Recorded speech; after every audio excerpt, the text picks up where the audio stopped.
దేవుని నామానికి మహిమ కలుగును గాక. మరి హెబ్రీ పత్రిక 12వ అధ్యాయము 2వ వచనంలో ఉన్నటువంటి చివరి మాటల్ని మీతో పంచుకోవాలని ఆశపడుచున్నాను.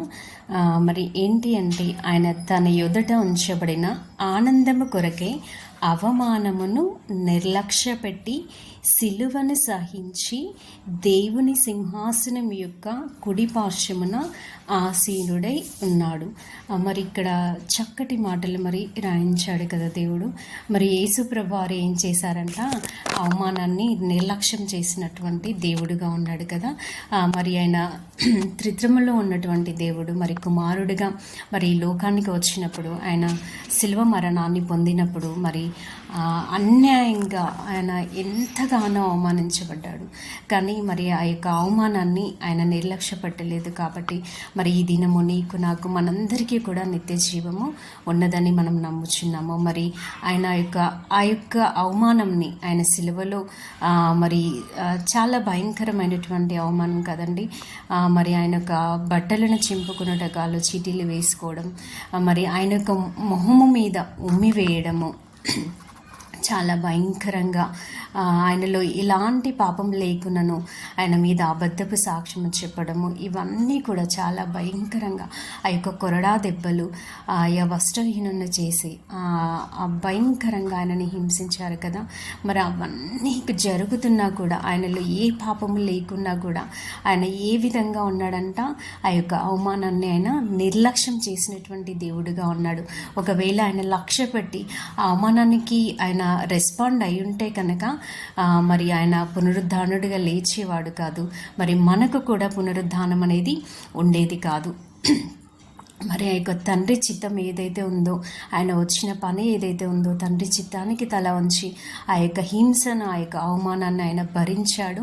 ఆ యొక్క మరి అవమానాన్ని నిర్లక్ష్య పెట్టినట్లుగా ఇక్కడ మనకు క్లియర్గా ఉన్నది కదా.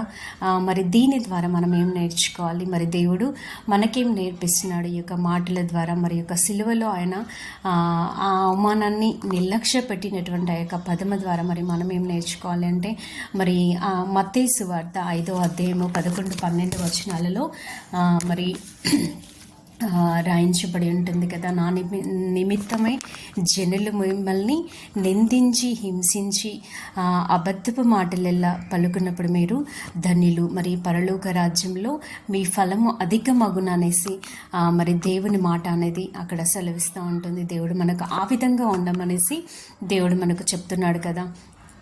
మరి మనము కూడా అనేక మార్లు ఇది గ్రహించలేము. ఈ మాటల్ని మనము ఎప్పుడూ కూడా మన హృదయాల్లో పెట్టుకోలేము కదా. ఎక్కువ కాలం వింటాము, వదిలేస్తాము, చదువుతాము, వదిలేస్తాము. కానీ మనకు అవమానం వచ్చినప్పుడు మనం ఏం చేయాలంటున్నాడు? మౌనంగా ఉండమంటున్నాడు. దానిని లక్ష్య పెట్టకూడదు అని చెప్తున్నాడు. దానిని నిర్లక్ష్యం చేయమని అంటున్నాడు కదా.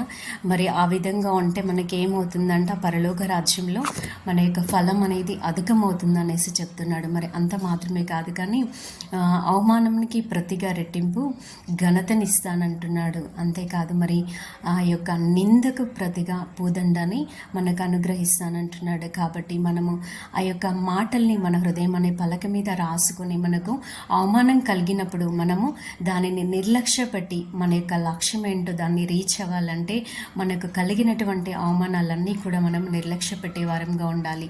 అప్పుడే మనం మన యొక్క తండ్రి చిత్తాన్ని నెరవేర్చిన వారం అవుతాము.